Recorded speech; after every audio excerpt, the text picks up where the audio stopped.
పరిశుద్ధ గ్రంథంలోంచి యోబు గ్రంథం 5వ అధ్యాయము 8 నుంచి 11 వచనాలను మనం జ్ఞాపకం చేసుకుందాం. పరిశుద్ధ గ్రంథంలోంచి యోబు గ్రంథం 5వ అధ్యాయము 8 నుంచి 11 వచనాలు. అయితే నేను దేవుని ఆశ్రయించుదును, దేవునికే నా వాద్యమును అప్పగించుదును. ఆయన పరిశోధింపజాలని మహాకార్యములను, లెక్కలేనన్ని అద్భుత క్రియలను చేయవాడు. ఆయన భూమి మీద వర్షము కురిపించువాడు, పొలముల మీద నీళ్లు ప్రవహింప చేయవాడు. అట్లు ఆయన దీనులను ఉన్నత స్థలములో నుంచును, దుఃఖపడు వారిని క్షేమమునకు లేవనెత్తును. మంచిదండి. మరి యొక్క చదువుబడిన లేఖన భాగంలో మరి మనము జ్ఞాపకం చేసుకున్నట్లయితే నిజంగా భక్తుడు అంటున్నాడు ఏమనంటే, అయితే నేను దేవుని ఆశ్రయించదును. ప్రియ దేవుని బిడ్డలారా, ఈ వాక్య భాగంలో మరి మనము జ్ఞాపకం చేసుకున్నట్లయితే ప్రతి విషయంలో కూడా మనం ఆశ్రయించాల్సింది దేవునే. ఎందుకంటే వాక్యం సెలవిస్తుంది చూడండి, భక్తుడు మరి దేవుని ఆశ్రయిస్తాను అని చెప్తూ అంటున్నాడు ఏమనంటే, ఆయన పరిశోధింపజాలని మహాకార్యములను, లెక్కలేనని అద్భుతములు చేస్తాడంట. లెక్కలేనని అద్భుతాలు మరి చేయవాడని దేవుని యొక్క వాక్యం సెలవిస్తున్నది. లెక్కలేనని అద్భుతములు చేయవాడు. హల్లెలూయా, హల్లెలూయా. సో ప్రియ దేవుని బిడ్డలారా, వాక్య భాగంలో మరి మనము జ్ఞాపకం చేసుకున్నట్లయితే నిజంగా ఈ వాక్యం సెలవిస్తుంది ఏంటంటే, నిజంగా మనం ఆశ్రయించాల్సింది మనల్ని పుట్టించిన మనల్ని ఈ లోకంలో కదా మరి పరిపాలిస్తున్న పరిపాలకుడైనటువంటి కదా దేవుని మనం ఆశ్రయించే వారముగా ఉండాలి. నిజంగా మరి ఆయన చేసే కార్యాలు చాలా గొప్పవిగా ఉంటాయి కదా. ఏమంటాడు? పరిశోధింపజాలని మహాకార్యములను, లెక్కలేనని అద్భుత క్రియలను చేయవాడు కదా. అందుకే నిజంగా ఆయన మరి ఇలాంటి గొప్ప అద్భుతాలు చేయగల దేవుడు కాబట్టి మనం ఆయనను ఆశ్రయించాలి. ఇంకా కింది భాగంలో మనం చూస్తే ఆయన భూమి మీద వర్షము కురిపించువాడు కదా. భూమి మీద మన దేవుడు ఎవరంటే భూమి మీద వర్షాన్ని కుమ్మరించువాడు. ఇంకా ఈ భూమిని, ఆకాశమును, సమస్తాన్ని కూడా సృష్టించిన వాడు కూడా ఆయనే.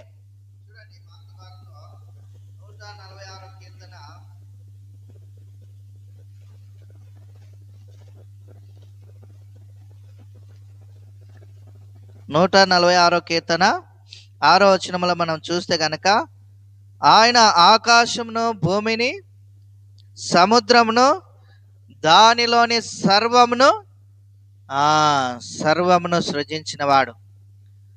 ఇంకా ఇక్కడ యోబు భక్తుడు మరి ఇక్కడ మనం యోబు గ్రంథంలో మనం చూస్తే కదా, ఆయన భూమి మీద వర్షము కురిపించువాడు కదా. భూమిని కలగజేసిన వాడు ఆయనే. భూమి కదా, భూమి మీద వర్షము కురిపించువాడు కూడా ఆయనే. 147వ కీర్తనలో మనం చూస్తే గనక 147వ కీర్తన 8వ వచనంలో చూద్దాం మనం. ఆయన ఆకాశమును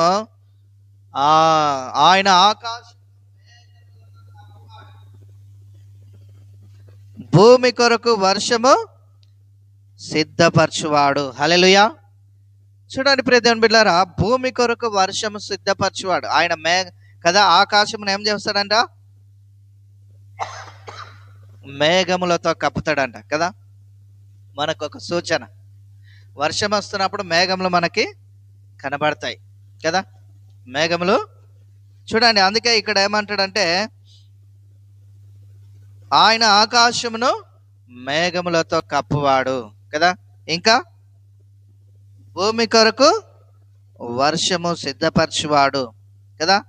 ఇంకా ఇక్కడ మరి యోబు గ్రంథంలో మనం చూస్తే ఏమంటున్నాడు ఇక్కడ 9వ వచనంలో, 10వ వచనం, ఆయన భూమి మీద వర్షము కురిపించువాడు, పొలముల మీద నీళ్లు ప్రవహింప చేయవాడు. పొలముల మీద నీళ్లు, భూమి కొరకు వర్షం సిద్ధపరుస్తాడు, పొలముల మీద నీళ్లు ప్రవహింప చేస్తాడు. అంత మాత్రమే కాకుండా చూడండి, ఆ నీళ్లు దేని కొరకంట చూడండి, పర్వతముల మీద గడ్డిని మలిపిస్తాడంట. అంటే పశువులకు మేత కదా, పర్వతముల మీద గడ్డిని మలిపించేవాడు.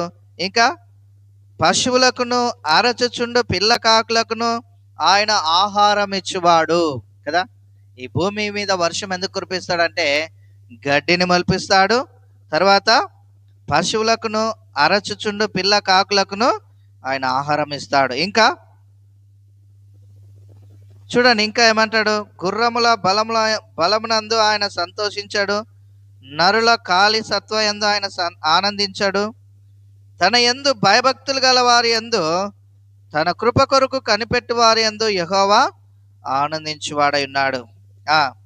యెరూషలేమా యెహోవాను కొనియాడము, సియోను నీ దేవుని కొనియాడము. ఆయన నీ గుమ్మముల గడియలు బలపరిచి ఉన్నాడు, నీ మధ్యను నీ పిల్లలను ఆశీర్వదించి ఉన్నాడు అంటాడు. నీ మధ్యను నీ పిల్లలను ఆశీర్వదించి ఉన్నాడు, నీ సరిహద్దులలో సమాధానము కలగజేయవాడు. హల్లెలూయా, సమాధానము కలగజేయవాడు. మన సరిహద్దులలో సమాధానం కలగజేస్తాడు, మన పిల్లల్ని ఆశీర్వదిస్తాడు, మనల్ని బలపరుస్తాడు.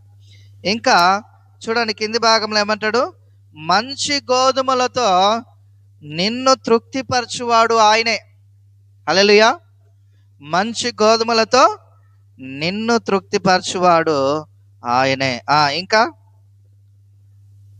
భూమికి ఆజ్ఞనిచ్చువాడు ఆయనే, ఆయన వాక్యము బహు వేగముగా పరుగెత్తును. చూడండి ప్రియదేవుని బిడ్డలారా, ఆయన వాక్యం అంట బహు వేగముగా పరుగెత్తుతుంది.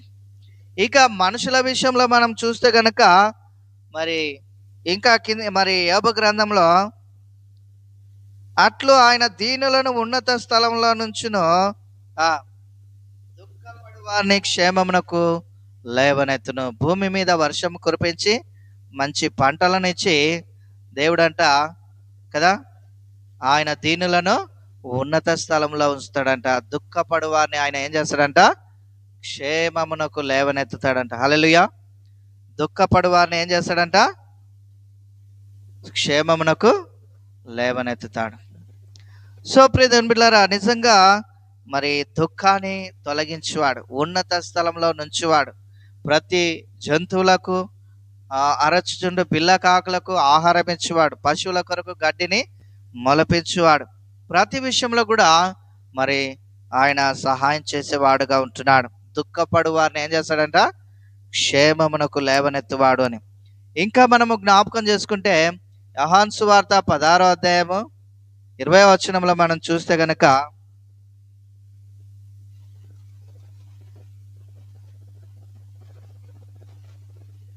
చూడండి, యోహాను సువార్త 16వ అధ్యాయం 20వ వచనం, మీరు ఏడ్చి ప్రలాపింతురు గాని లోకం సంతోషించును, మీరు దుఃఖింతురు గాని మీ దుఃఖము సంతోషమగునని మీతో నిశ్చయముగా చెబుతున్నా అంటున్నాడు దేవుడు కదా. మీరు ఏడ్చి ప్రలాపింతురు గాని లోకము సంతోషించును, మీరు దుఃఖింతురు గాని మీ దుఃఖము సంతోషమగునని మీతో నిశ్చయముగా చెప్పుచున్నాను. చూడండి, దుఃఖపడు వారిని క్షేమమునకు లేవనెత్తుతాడు కదా, అదే దుఃఖపడు వారిని ఏం చేస్తాడంటే సంతోషము అనుగ్రహిస్తానంటున్నాడు కదా. మీరు దుఃఖింతురు కానీ మీ దుఃఖము సంతోషమగునని మీతో నిశ్చయముగా చెప్తున్నా అంటాడు కదా. ప్రతి విషయంలో కూడా మనకు దేవుడు మరి అద్భుతాలు కదా, లెక్కలేనని అద్భుతాలు చేసే దేవుడుగా ఉంటున్నాడు. కాబట్టి అందుకే వాక్యం అంటుంది 15వ వచనంలో 147వ కీర్తన 15వ వచనంలో మనం చూస్తే కనుక,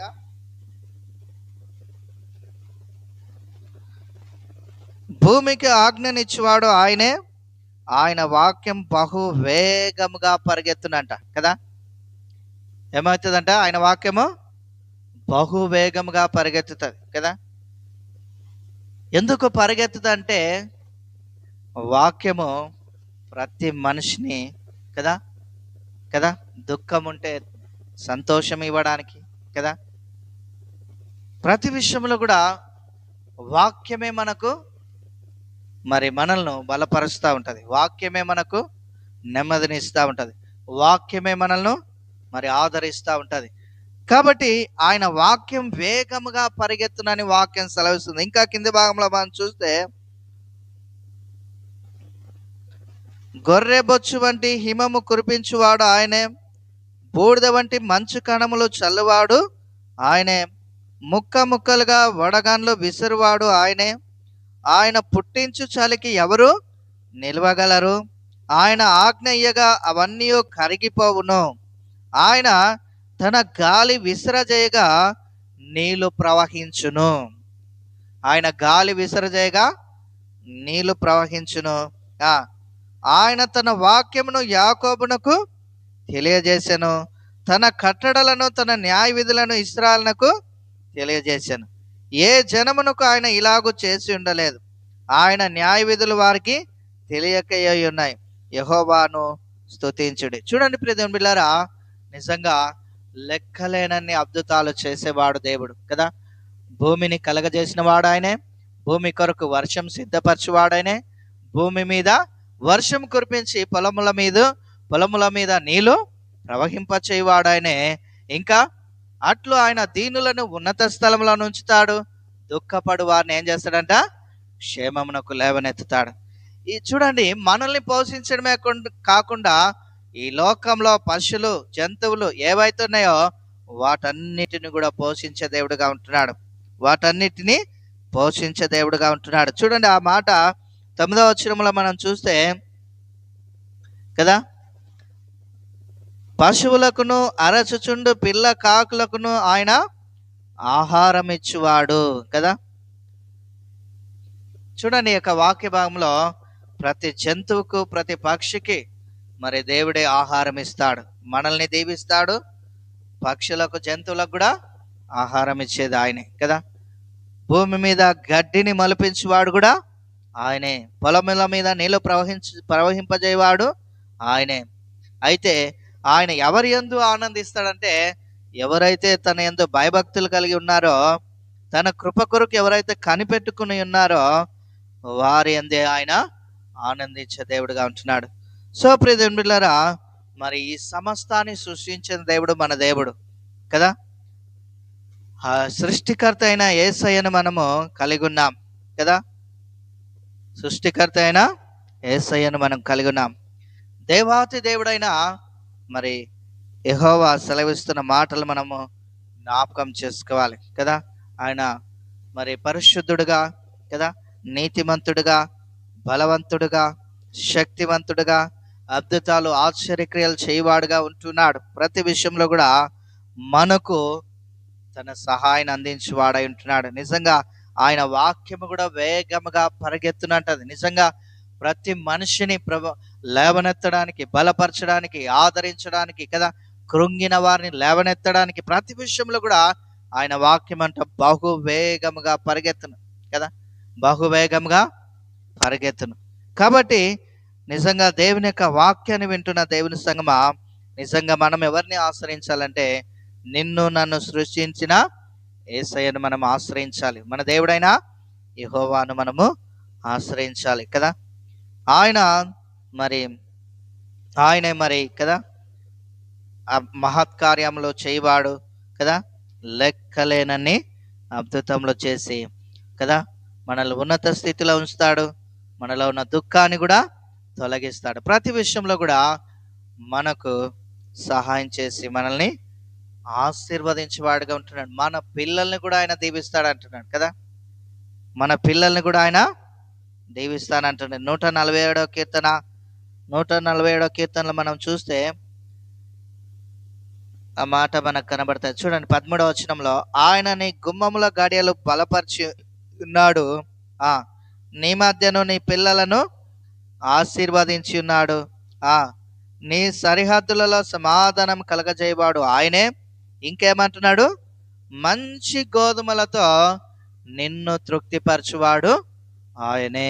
మంచి గోధుమలతో తృప్తిపరచువాడు ఆయన. కాబట్టి మనం కలిగి ఉన్న దేవుడు సజీవుడు, మనం కలిగి ఉన్న దేవుడు మనకు సహాయం చేసే దేవుడు.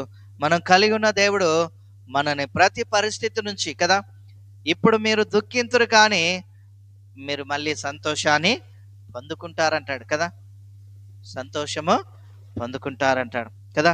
ఏ విషయంలో అయితే బాధపడుతున్నామో, ఏ విషయంలో అయితే వేదన పడుతున్నామో, ఏ విషయంలో అయితే కృంగిపోతున్నామో దేవుడు అంటున్నాడు, కృంగిన వారిని లేవనెత్తువాడు ఆయనే కదా. ప్రతి ఒక్కరిని కూడా మరి ప్రతి పరిస్థితిలో ఆదుకొని ఆదరించే దేవుడు ఆయనే. కాబట్టి అటు దేవుని కలుగున మరి మనము మరి ఏది సమస్య ఉన్నా దేవుని ఆశ్రయిస్తూ దేవుడిచ్చే ప్రతిఫలము ఆశీర్వాదమును పొందుకుంటూ దేవుని కృపలో ముందుకు సాగాలని దేవుడు అటు కృప మనందరికి దయచేయను గాక. ఆమేన్. ప్రార్థన చేసుకుందాం. మహాపరిశుద్ధుడా, గనుడా, ఆశ్చర్యకరుడా, మీకు వందనాలు ప్రభా. విన్న వాక్యాన్ని బట్టి మీకు వందనాలు ప్రభా. విన్న వాక్యం మా హృదయాల్లో నింపండి నాయనా. మరి దుష్టుడు ఎత్తుకొని పోకుండా వానిని వాని సమూహం యొక్క అగ్నితో కాల్చబడును గాక. విన్న వాక్యం మా హృదయాల్లో నింపి మమ్మల్ని ఫలింపచేసి ఆశీర్వదించుమని యేసు నామములో ప్రార్థిస్తున్నాం పరమ తండ్రి. ఆమేన్.